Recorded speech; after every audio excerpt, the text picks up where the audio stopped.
Today we're talking about The Bride. We didn't get to this as soon as I thought we initially were going to, in terms of like, we both saw it on Friday.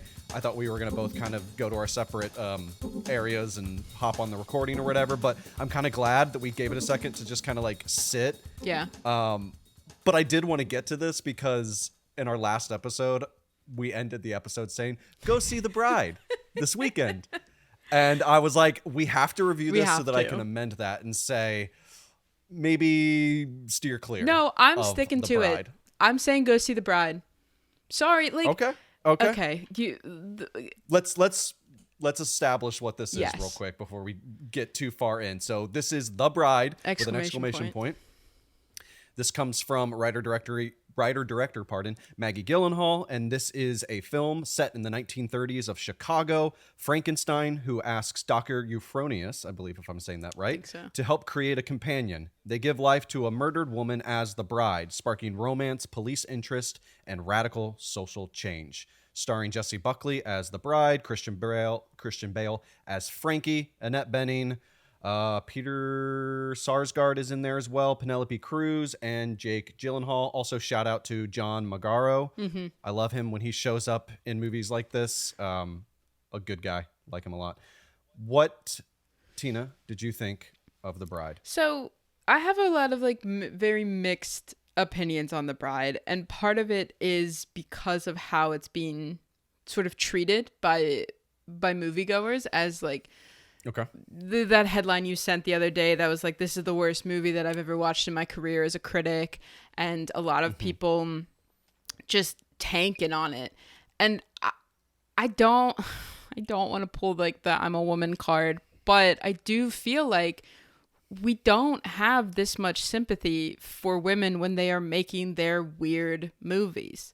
I don't think I have some issues with The Bride that are like structural issues and issues with the narrative and things like that. But I've seen Ari Aster. He put a talking dick in an attic, and we're like, oh my God, that's cinema. And we can't. To be clear, though, I don't think a lot of people thought that people that was still love Beau is Afraid. I love it. Exactly, but I'm in the minority, though. No, you're not. I don't think that. I think in the hierarchy of Ari Aster's work, Beau is Afraid is all the way at the bottom. But still, in terms of people's critical analysis. So I wouldn't necessarily compare those two as like, well, Ari Aster can get away with it and nobody criticizes it, and Maggie Gyllenhaal can't. But I also don't think anything she did was that egregious for people to walk out and say that it is like stylistically, to go from something like The Lost Daughter, which is like an intimate character piece, into something that is the behemoth of The Bride, I think is cool. I think it's awesome. And I think it's a big studio film that is weird. And we're all been saying for years that studios should be greenlighting this stuff again. And now we get it and we're mad about it. Like, it just doesn't make sense. Yeah, like, it's not egregiously bad. And I think that sort of attitude that people are having is reductive. And I think it is not good. Like, I didn't love The Bride. I will say that, and I can get into why. But I think for us to just be writing it off this way is coming across like really against women in a way that is really rubbing me the wrong way. Yeah, I totally agree that there is this general reaction at a high level of resisting this movie, of dogging on the movie. I saw a lot of tweets where people are like, wow, I saw like 5 people like walk out of my screening or whatever of this movie. And I don't necessarily see that often in reactions to movies as of late. Right. And so there's something about this that does feel uniquely interesting in terms of the way that people are characterizing this movie and their reaction to the movie. I would be curious. Admittedly, I haven't done any like deep dives on folks' thoughts about it, let alone on social media or any reviews and things like that, to feel like, is there anything more below the surface of this sort of like initial, like, I'm going to type this reaction out and send this tweet or whatever, and then let that catch fire. And that's now sort of covering the movie in this malaise of like, it's not really good. So I don't know. It's odd to me that that's happening. I think that there is a lot of examples recently of female directors like going crazy with their films, like the works of Julia Ducournau, who does Raw and Titan.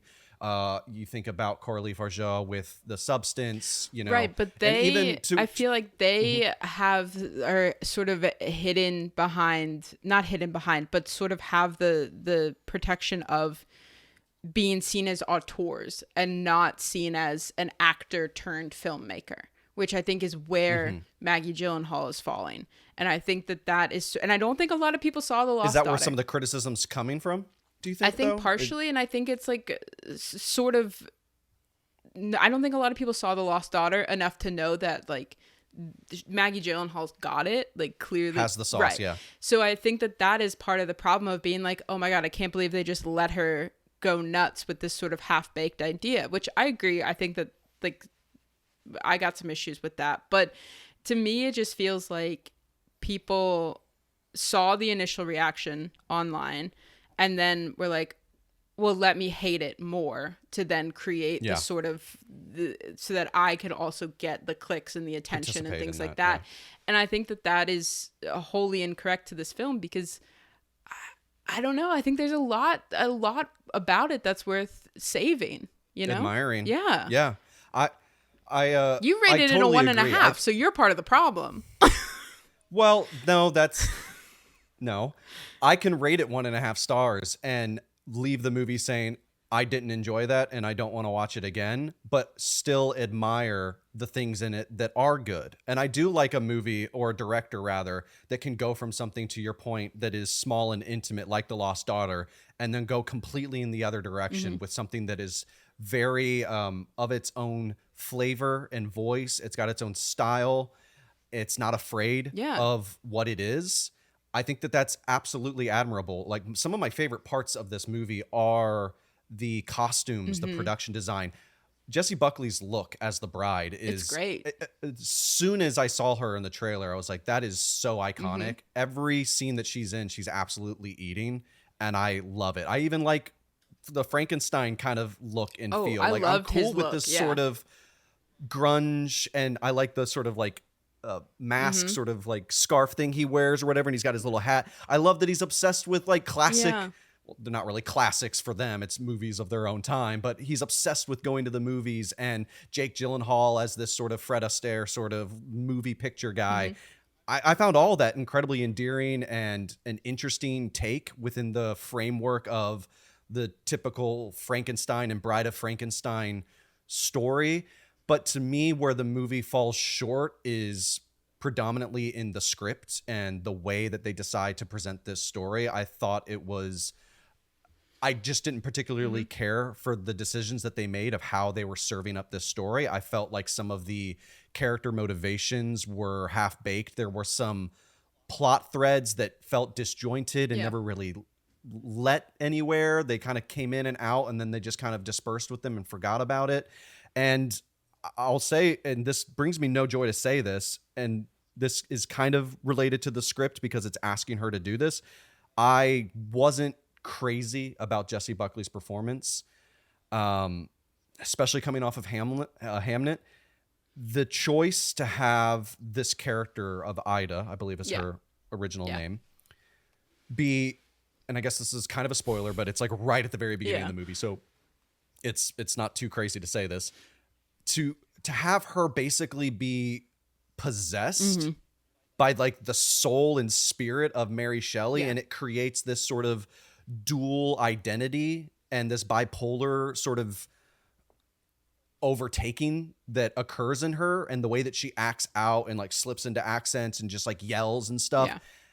I found it to be, I kind of got a little secondhand embarrassment. I was like, well, this is kind of corny. This is a little silly. Well, that's my problem with the Bride movie, is that the whole conceit of it is that if you watch The Bride of Frankenstein from the 1930s, the bride herself has no lines. I think she screams and maybe has like one line or two. Like, she does not have a voice.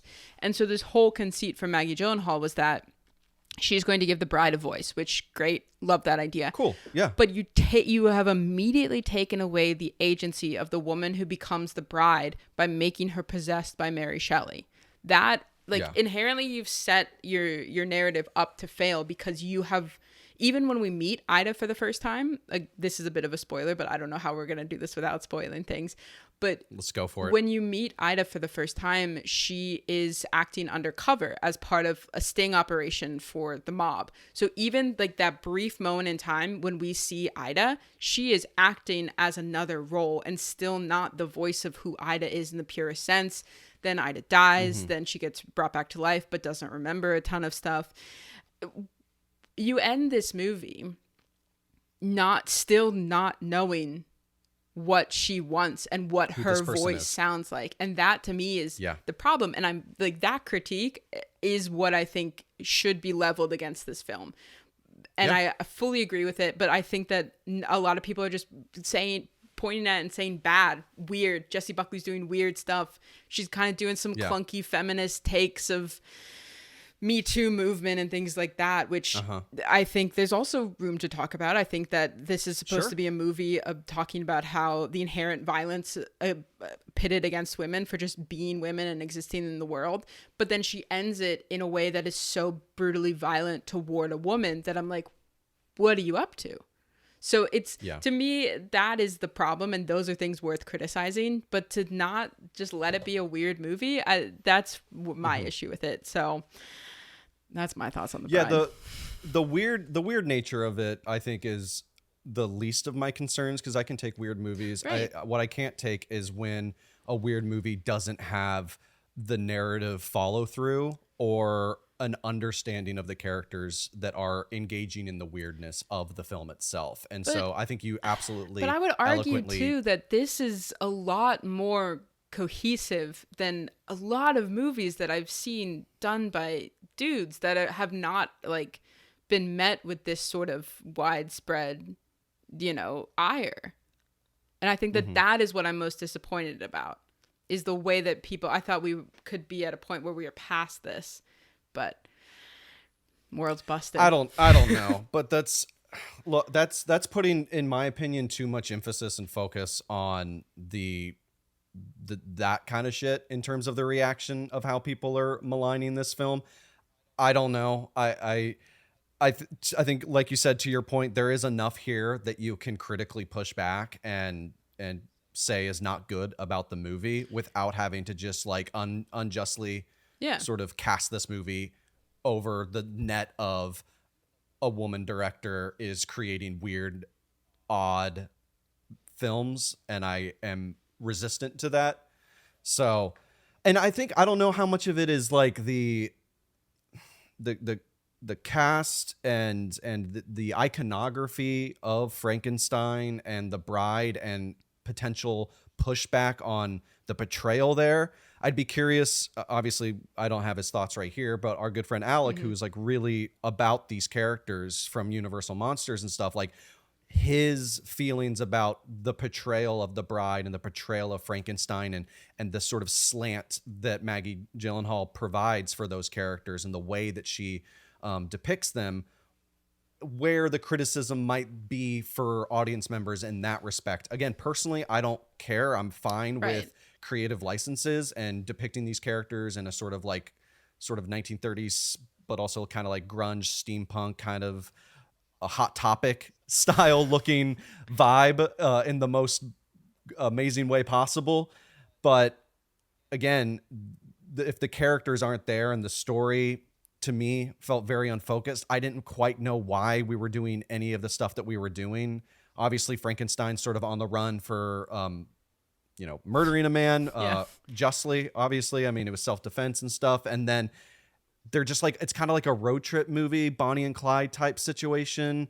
And they're just going to different towns and watching movies. And then like Peter Sarsgaard and Penelope Cruz are hot on their trail, but also he dips out halfway through the movie. And I mean, Penelope Cruz was great. I loved whatever she was up to.